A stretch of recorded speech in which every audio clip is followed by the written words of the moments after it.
Hello friends, तो आज बात करते हैं क्वाड्रेटिक इक्वेशन के बारे में। क्वाड्रेटिक इक्वेशन की अगर हम बात करें तो क्वाड्रेटिक इक्वेशन का जो स्टैंडर्ड फॉर्म होता है ये होता है A X square plus B X plus C equals to zero. ध्यान रखिएगा, अगर कोई भी इक्वेशन है इस फॉर्म में है, यानी A X square plus B X plus C equals to zero के फॉर्म में है, तो उसे हम कहेंगे क्वाड्रेटिक इक्वेशन। जैसे कुछ इसके एग्जाम्पल्स देख लेते हैं। पहली जो एग्जाम्पल है ये है एक्स स्क्वायर प्लस 6x प्लस 8 इक्वल्स टू जीरो।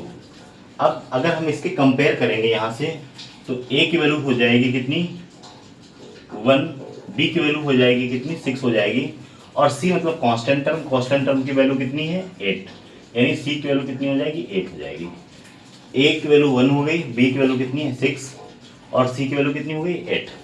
अब दो तरीके हैं, यहाँ से x की पावर कितनी है 2, तो x की मैक्सिमम वैल्यू कितनी आएंगी 2 वैल्यू आएंगी। कभी कभी क्या होता है x की दोनों वैल्यू सेम होती हैं, लेकिन यहाँ पे जो मैक्सिमम वैल्यू आएगी x की 2 आएगी। एक फार्मूला होता है डायरेक्ट x की वैल्यू निकालने का, तो वो फार्मूला होता है जिसे हम कहते हैं श्रीधराचार्य फार्मूला, और ये आपका होता है x equals to minus B plus minus under root B square minus 4ac upon 2a। अगर हम यहाँ से x की वैल्यू डायरेक्ट निकालना चाहते हैं तो यहाँ से निकाल सकते हैं। जनरली हम इस फार्मूले का यूज नहीं करते हैं, जब किसी इक्वेशन के फैक्टर नहीं होते हैं तो हम इस फार्मूले को यूज करते हैं। अगर हम इसकी बात करें तो ये हो जाएगा, देखते हैं इसको कैसे करेंगे।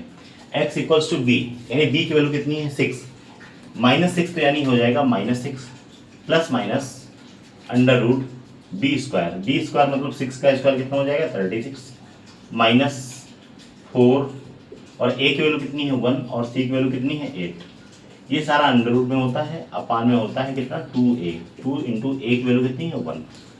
अब हम अगर इसे सॉल्व करेंगे तो कैसे करेंगे, देखिए इसको हम अगर करें तो ये हो जाएगा x इक्वल्स टू माइनस का 6 प्लस माइनस ये है 36, और 36 से 4 दिया 32, 36 से 38 2 जाएगा, कितना बचेगा, ये बचेगा हमारा 4 और अपान 2a मतलब 2। अब 4 किसका स्क्वायर होता है 2 का स्क्वायर होता है, तो इसको हम यहाँ पे लिख लेते हैं x equals to -6 plus minus 2 upon 2।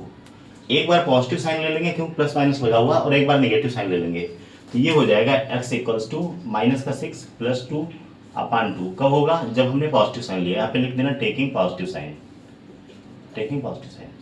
तो ये हो जाएगा 6 माइनस का है और प्लस का 2 है, तो कितना हो जाएगा -4/2, और हमारा एक x की वैल्यू कितनी आ जाएगी -2। एक x की वैल्यू -2 आ गई। दूसरी x की वैल्यू निकालने के लिए हम क्या करेंगे, यहाँ पे निगेटिव साइन ले लेंगे। ये हो जाएगा x इक्वल्स टू माइनस का 6 माइनस का 2 अपान 2। ये हो जाएगा -6 माइनस 2 कितना हो गया -8, तो -8 अपान 2 दैट इज -4। तो x की दो वैल्यू आ गई, एक आ गई कितनी -2 और दूसरी वैल्यू कितनी आ गई -4। तो एक तो इसको हम इस तरीके से कर सकते हैं, हमारे x की कितनी वैल्यू आ गई, एक -4 एक -2। तो जो पहला क्वेश्चन था हमारा x स्क्वायर प्लस 6x प्लस 8, यहाँ पे अगर x की वैल्यू पूछेगा तो जनरली हम इसको निकालते हैं फैक्टराइज करके, हम फैक्टराइज भी बता रहे हैं आपको। लेकिन अगर हमारे किसी इक्वेशन के फैक्टर नहीं होंगे तो हम इस फार्मूले से x equals to -b plus minus B square minus 4ac से इसके क्या कर सकते हैं, x की वैल्यू निकाल सकते हैं। इस क्वेश्चन को आप नोट डाउन कर सकते हैं। तो अब हम देखेंगे दूसरा क्वेश्चन, या हम इसको ही देख लेते हैं कि इसको हम कैसे अब इसके फैक्टर्स कर सकते हैं। तो उम्मीद करता हूं आपने इसको नोट डाउन कर लिया होगा। अब हम देखते हैं इसी इक्वेशन को फैक्टर कैसे करेंगे।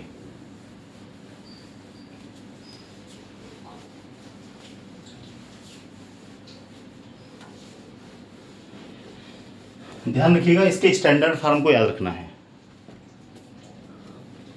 इक्वेशन मैंने क्या दी थी आपको, एक्स स्क्वायर प्लस 6x प्लस 8, ये इक्वेशन हम करते क्या है, यहाँ पे ध्यान रखिएगा x का कोएफिशिएंट कितना है, x का कोएफिशिएंट है 1 की इस लास्ट वाले टर्म से मल्टीप्लाई करेंगे कितना हो जाएगा 8। अब इस 8 के ऐसे फैक्टर करेंगे कितना आ जाए, प्लस का 6 आ जाए, तो 8 के फैक्टर कितने हो जाएंगे, 8 को हम लिख सकते हैं ऐसे कर लो आप, अगर ना समझ में आए तो ऐसे कर लो 2 4 जा और 2 2 जा 2 1 जा, यानी 2 2 जा 4 4 2 जा 8, और 4 प्लस 2 कितना हो जाएगा 6 हो जाएगा।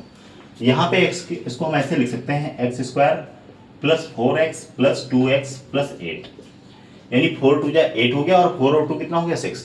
हमारी इक्वेशन को हमने एज इट इज रखा हुआ है, अब यहाँ से हम क्या करेंगे, x कॉमन ले लेंगे इन दोनों में। x कॉमन लेंगे तो कितना हो जाएगा, यहाँ पे बचेगा x और यहाँ पे बचेगा 4। यहाँ पे प्लस का 2 कॉमन ले लेंगे तो क्या हो जाएगा x प्लस 4। 2 1 जा 2 और 2 4 जा 8। अब दोनों में कॉमन क्या है, x प्लस 4 कॉमन है तो x प्लस 4 हम कॉमन ले लेंगे और दूसरे ब्रैकेट में यहाँ पे क्या बचेगा x प्लस 2। यानी अगर हमें इसे इसके फैक्टर करना होता, किसके, एक्स स्क्वायर प्लस 6x प्लस 8, तो इसके फैक्टर क्या हो जाएंगे, x प्लस 4 और x प्लस 2। आप चाहें तो इसे क्रॉस चेक कर सकते हैं। जब आप x प्लस 2 और x प्लस 4 की मल्टीप्लाई करेंगे तो आपका आंसर कितना आएगा, एक्स स्क्वायर प्लस 6x प्लस 8 आएगा। अब अगर यहाँ से x की वैल्यू पूछते तो क्या करेंगे आप, x plus 4 equals to 0, x की वैल्यू कितनी आ जाएगी, -4, दूसरी वैल्यू कितनी आ जाएगी, x इक्वल्स टू -2। यही दो वैल्यू मैंने पहले भी श्रीधराचार्य फार्मूले से अभी जस्ट बताया हुआ है। तो एक तो इस तरीके से आप कर सकते हैं। जब किसी इक्वेशन के फैक्टर नहीं होते हैं तो हम उसे क्या करेंगे, तब हम वहां पे श्रीधराचार्य फार्मूला का यूज कर सकते हैं। इसके बाद एक दूसरा क्वेश्चन है, जैसे ये हो गया दूसरा क्वेश्चन, चलिए हम इसको रफ कर देते हैं।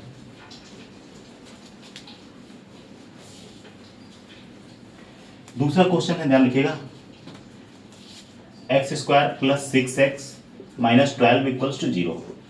ये भी सेम तरीके से कर लेंगे। देखो यहाँ पे x का कोएफिशिएंट कितना है, 1। 1 के -12 से मल्टीप्लाई करेंगे कितना हो जाएगा, -12। कैसे लिखेंगे इसको, अब -12 के फैक्टर ऐसे कर लो, कितना आ जाए, 6 आ जाए। तो 4 और 2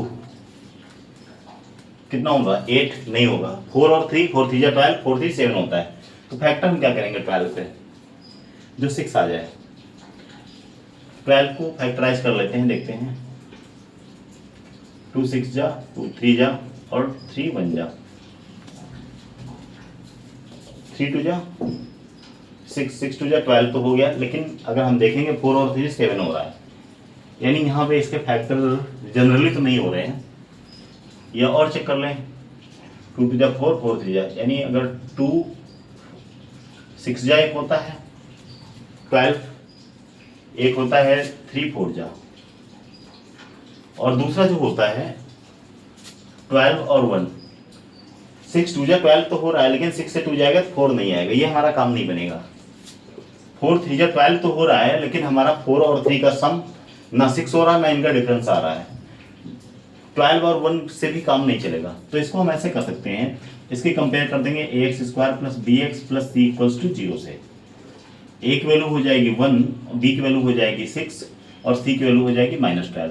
अब हम फिर वही लगा देंगे Shridharacharya formula, x equals to -b plus minus under root b square minus 4ac upon 2a। Value put करके आंसर निकाल लेंगे। x की जनरली दो वैल्यू आएंगी, चलिए देखते हैं। -b मतलब माइनस का 6 plus minus under root b square कितना है 36, b की वैल्यू 6 है, इसका स्क्वायर कितना हो जाएगा 36 minus 4ac, 4 into 1 into c कितना है -12। अब ध्यान रखिएगा, ये माइनस का 12 और ये माइनस माइनस बल्कि कितना हो जाएगा प्लस, इसको यहाँ से हटा लें। अब क्या करेंगे हम, ये 2a की वैल्यू मतलब -b कितना है, ये हो जाएगा माइनस का 6। अब देखिए 36 ये है और 12 4 जा कितना है 48, ये हो जाएगा 48 और 36 ऐड कर लेते हैं, 8 6 14, 4 3 7 1 8, 84। अब ध्यान रखिएगा, -6 प्लस माइनस अंडर रूट के अंदर कितना हो गया 84 अपान -12। आप इसको फैक्टराइज करना चाहें, इसको अंडर रूट निकाल सकते हैं। 84 को क्या लिख सकते हैं, 3 7 जा 21 और 21 4 जा, इसको आप ऐसे लिख सकते हैं 3 इंटू 7 इंटू 2 इंटू 2, एक 2 बाहर आ जाएगा। तो इसको आप चाहें तो ऐसे भी लिख सकते हैं, -6 प्लस माइनस अंडर रूट के अंदर 3 इंटू 7 इंटू 2 इंटू 2 अपान -12। एक 2 यहाँ से बाहर आ जाएगा, कितना हो जाएगा, मैं चलिए करके दिखा देता हूँ इसको।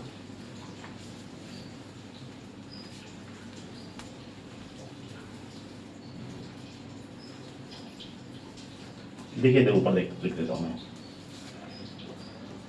माइनस का 6 प्लस माइनस, जब यहाँ पे हम इसको क्या लिख सकते हैं, देखिए ध्यान से 21 इंटू 4 लिख सकते हैं और अपान 2 माइनस का 12 है।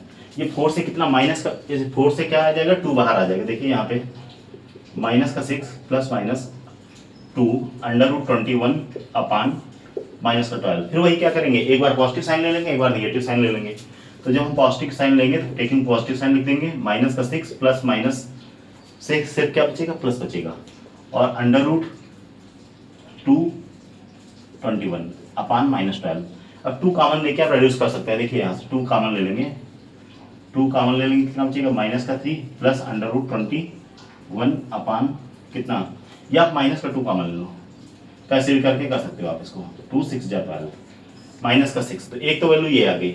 अब एक बार हम यहाँ पे क्या करेंगे, पॉजिटिव साइन ले, एक बार निगेटिव साइन ले लेंगे तो हमारी दोनों वैल्यू आ जाएंगे। एक तो इस तरीके से आप कर सकते हैं। कभी कभी यहाँ से क्वेश्चन का एक वेरिएशन और दे देता है, कहता है इसके रूट्स फाइंड करिए। जल्दी समझिएगा बात को।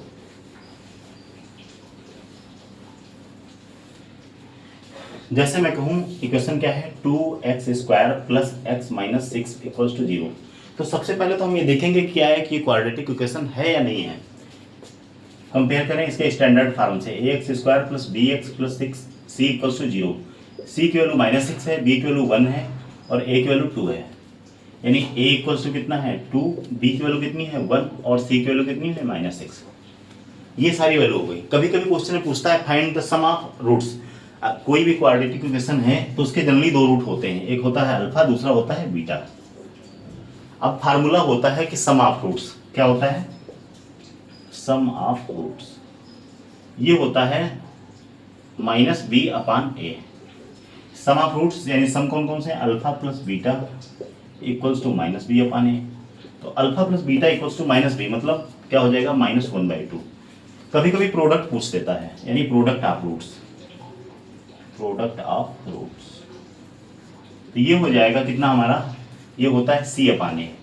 c मतलब कांस्टेंट टर्म को x² के टर्म से डिवाइड कर देते हैं, और c की वैल्यू कितनी है -6 अपान a कितना है 2, रिड्यूस कर देंगे कितना आ जाएगा, -3 आ जाएगा।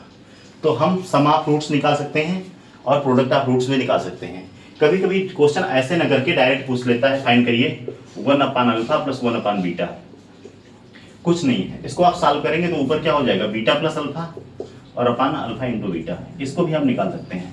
तो अल्फा प्लस बीटा की वैल्यू अभी हमने कितने निकाली थी, अल्फा प्लस बीटा मतलब सम ऑफ रूट्स कितना है -1/2, कितना है -1/2, और अल्फा इंटू बीटा की वैल्यू कितनी है -3। क्या हो जाएगा, ये 3 ऊपर चला जाएगा, 1 इंटू -3 अपान 2, यानी कितना आ जाएगा 3/2। तो अगर 1 अपान अल्फा प्लस 1 अपान बीटा पूछता है, या बीटा प्लस अल्फा अपान अल्फा इंटू बीटा पूछता है, कुछ भी पूछेगा उसको हम फाइंड आसानी से कर लेंगे। तो उम्मीद करता हूँ ये सारी चीज़ें आपको समझ में आई होंगी। जनरली हमने यहाँ पर 3 क्वेश्चन डिस्कस किए। पहला x² प्लस 6x प्लस 8 इक्वल्स टू 0, अगला है x² minus 6x minus 12 equals to 0, और लास्ट है 2x² plus x minus 6 equals to 0। उम्मीद करता हूँ आपको कॉन्सेप्ट पसंद आया होगा। अगर आपको पसंद आया तो हमारे वीडियो को सब्सक्राइब करिएगा, चैनल को हमारे, और वीडियो के कमेंट सेक्शन में अपना व्यू जरूर दीजिएगा। कोई भी डाउट है आपका तो कमेंट सेक्शन में मेंशन कर सकते हैं। Thank you very much.